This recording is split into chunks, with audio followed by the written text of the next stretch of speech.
was something we were really, and that's something I'm super big on, is just because you can increase the pricing and just because other people are willing to pay that Doesn't price, mean you should. It's not ethical. yeah, I mean, and to each their own, you know, maybe for other bigger companies they have to, because maybe the overhead is so high that when they're getting hit with these bills, they have no choice, they have to brace for it. That's true.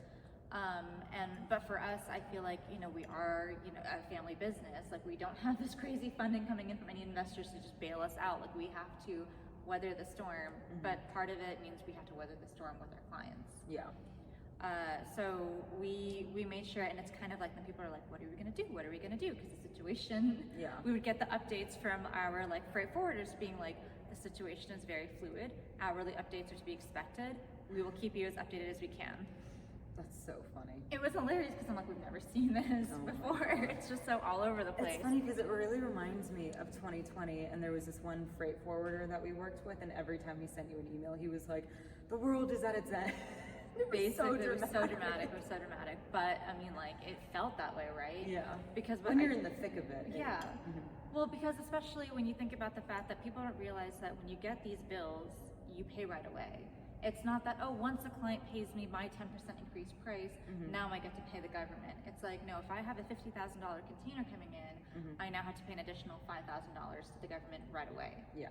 And if you have 5 containers, that's even more money. Yeah. And so, you know, when freight increased with COVID, our freight liabilities went from $10,000 that month to $120,000.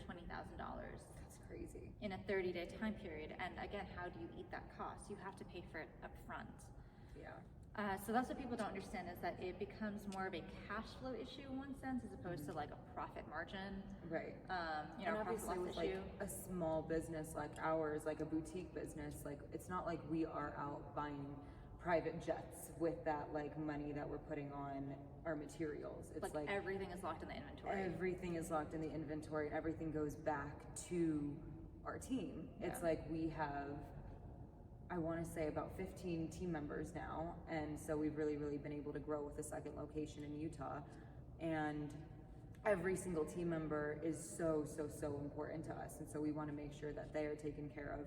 And I think that's something that our parents, when they started this company, were like, you pay your taxes, you pay your people, you pay your vendors, and then you pay yourself. And so when people talk about like, oh, you own like 2 really great businesses, like the stone industry is booming, like you should be fine with the tariffs, like it's not something you really need to worry about.